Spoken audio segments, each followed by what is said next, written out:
Penn South needs board members who can meet the challenges of today's economy while keeping Penn South affordable and in a good financial and physical condition. I am very proud to be a member of a team that meets those challenges. I am committed to keeping Penn South a limited equity and an affordable haven for the middle income. It will be my privilege to continue to serve you for a second term. My husband and I moved into Penn South in 1977, and we immediately realized that this is more than a place to live. It's a very special community. And wanting to preserve that for future cooperatives, I became active in the co-op. Believing that I could contribute with my professional human resources background, and motivated by a very, very strong belief in cooperative living, I served on the Co-op Council 5 years, 4 of them on its executive board. When elected to the Board of Directors, Cooperative Living, I served on the Co-op Council 5 years, 4 of them on its executive board. When elected to the Board of Directors, I was appointed one of 2 co-chairs of the board's Education Committee, and last year appointed its chair. The Education Committee is a board committee that's membership is open to all cooperatives. The focus of the Education Committee has been cooperative living, and this has been reflected in its projects in the past 3 years. The first Women's Forum, which honored Penn South women.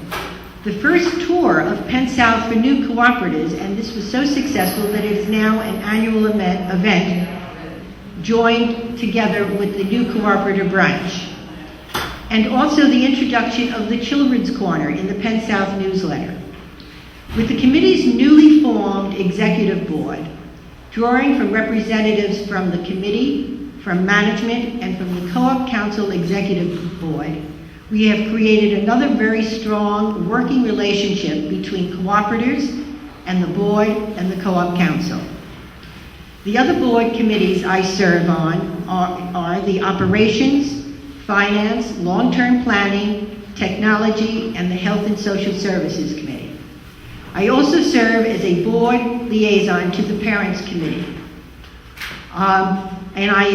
When I have some free time, I'm very active in the ceramics studio and the Jeff Dulay Intergenerational Garden.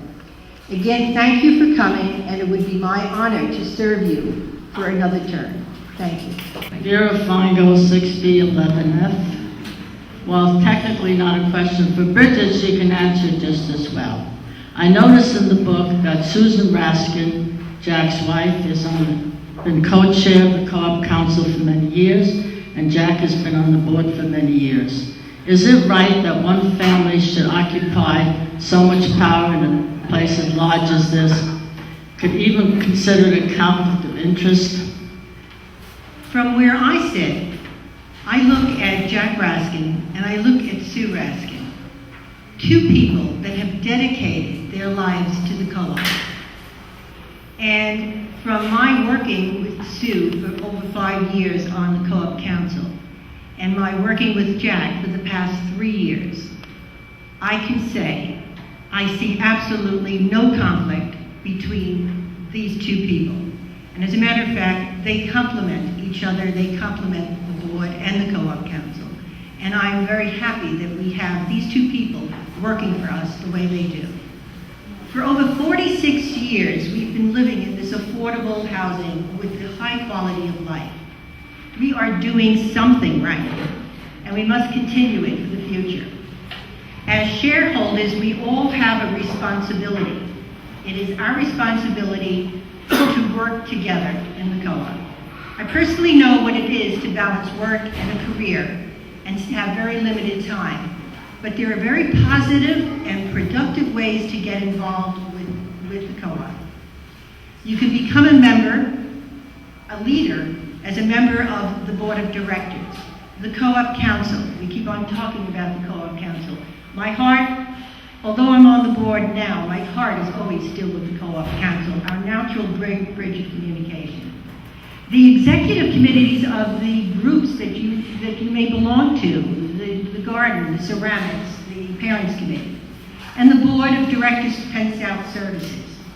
Or you can become an active member of the Co-op Council's security committee or the board's education or health and social services committee. Become a member of a team that keeps Penn South an affordable haven for the middle income. Thank you very much. And now we're going to have closing statements. I talked about responsibility. There is a responsibility that goes along with living in Penn South. We are not tenants. We are shareholders. There is no landlord here. It's just us.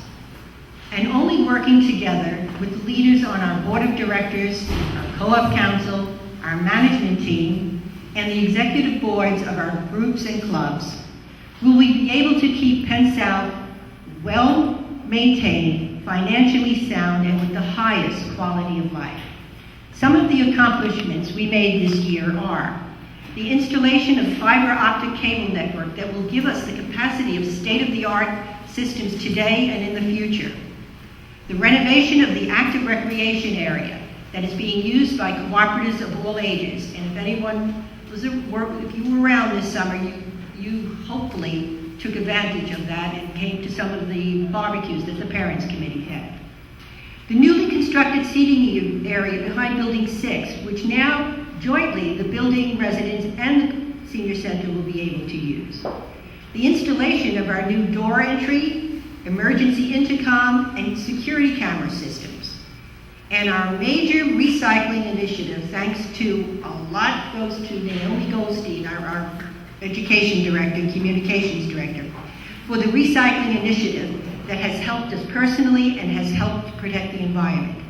So often I hear a very common phrase but it's common among new cooperatives and also long-term cooperatives.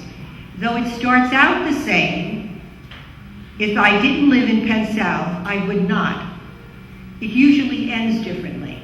And this is some examples. If I did not live in Penn South, I would not be able to retire early. I would not be able to send my children to the school that they go to. And the one that hit me the most was a gentleman who said, if I didn't live in Penn South, I would never be able to travel so often to visit my grandchildren who live out of state. And I ask, how would you end that sentence? For most of us, our lives would be very different if it was not for the opportunity to live in Penn South. I am committed to keeping Penn South a limited equity and an affordable haven for middle income. I am committed to be working for you. Thank you for tonight, and safe home.